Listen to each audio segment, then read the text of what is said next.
Ladies and gentlemen, hi, welcome. My name is Rondon, and in this video I'll explain how to actually tap strafe in Apex Legends.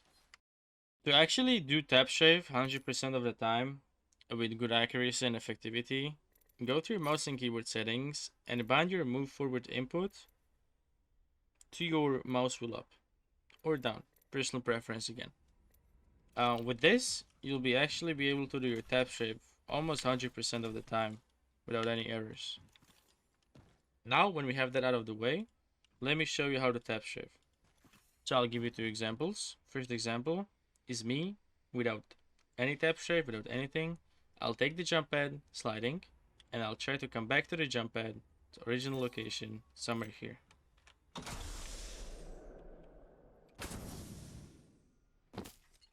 As you see, the distance between the original point of jump and my distance right now, and my position right now, is actually very big. Now, I'll show you how to do it with a tap strafe. I can go even behind the jump pad. You could possibly try and infinitely keep landing on your jump pad with this, if you really try to. And you could then infinitely keep taking your jump pad. This is not very useful in ranked, but it's a very fun technique and a way to learn effective tap strafing. So the main idea of a tap strafe comes from the name actually. So to explain strafes, strafing is a method of moving forward without actually moving forward. Let me explain. Let's say this is forward. I want to move to that target without holding W or S the entire time. What I'll do is I'll strafe left and right and move my mouse with it. I'm only holding A and D buttons and pretty much going left and right with the mouse and with the keys, right? And I made it. Obviously, this is not an actual technique you want to use, but what this technique is actually very useful is in the air. So let's say I want to jump, and I strafed to the right side, right? You hold D, and then you move your mouse to the right. Very simple. You do a slide jump, D, mouse to the right, and you end up on the edge of this block. Now, what if I actually want to do the same jump, but I would like to take this armor, for example, or I would like to end up on the same platform, right? Well, then you can just use a tap strafe.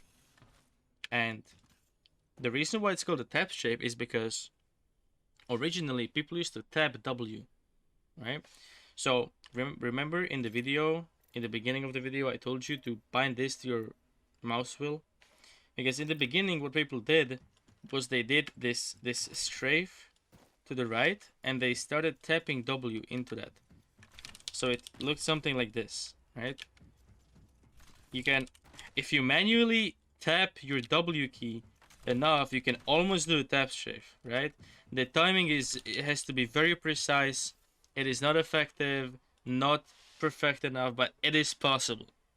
And so, if you bind it to your mouse wheel, you can obviously spam or tap this W input much faster. So that's how it works. And let me actually break this down into steps. The way I did it on the jump pad is pretty much the same thing, you just don't slide jump. You obviously need to crouch to take the jump pad in a beneficial way, but you pretty much stop holding everything, and I just need you to, again, hold D, move to the right with your mouse, and right before that, do the double jump, right? So you take the jump pad, double jump, and instantly as you double jump, it's like a chain of events, and there's almost no space between them, right? So the chain starts with your jump, your second jump, the double jump of the jump pad. Then right after that happens, you scroll your scroll wheel and strafe into the side you want to turn.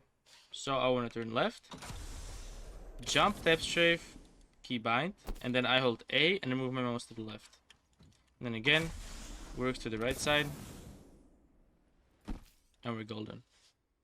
What is important to note is that tap strafing saves momentum and velocity. So if I were to grapple with the Pathfinder, and then whilst I'm sliding after the grapple with insane velocity, on my initial first jump, I can actually tap shift backwards and save the velocity. And you can do this multiple amount of times, not losing velocity at all. Changing directions, like this. So now this obviously works, sliding down a hill. This obviously works with the Octane Stem. And this also works with Red Maggie's ultimate. You see these these little thingies on the ground? It actually gives you speed. And so you can speed up and then tap strafe, and you can kind of loop this around and keep jumping, tap strafing, picking up the speed boost going backwards and picking it up again and tap strafe back. That's like a little fun thing. Important to note again, tap strafing works with super gliding as well. If you would like to know how to super glide, please look at my other video explaining how to super glide. But what's important to show here is you can do a super glide, and then right after that, you can tap strafe, resulting in something like this. I pretty much started on that rock. I moved 15 meters backwards with a super glide followed by an instant tap strafe. So it's important to understand that tap strafing preserves initial velocity of whatever movement you had, whether that is Octane Stem, Octane Jump Pad, Wall Jump, Super Glide, Mad Maggie's Ultimate, whatever it is. Important enough though, you cannot tap strafe on a controller. So as I mentioned that you can actually tap strafe by inputting a lot of W inputs,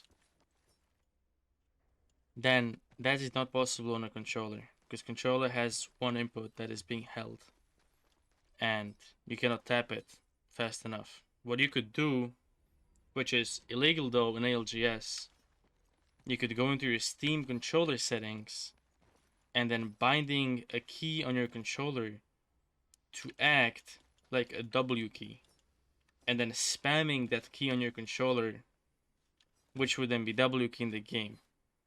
But this is not legal in ALGS. However, no one really cares if you're doing it in ranked. Thank you so much for watching the video till the end. If you'd like to know more about Apex mechanics, I stream at Twitch daily at Rondon Streams. Feel free to come hang out and ask around. Until then, have a good day.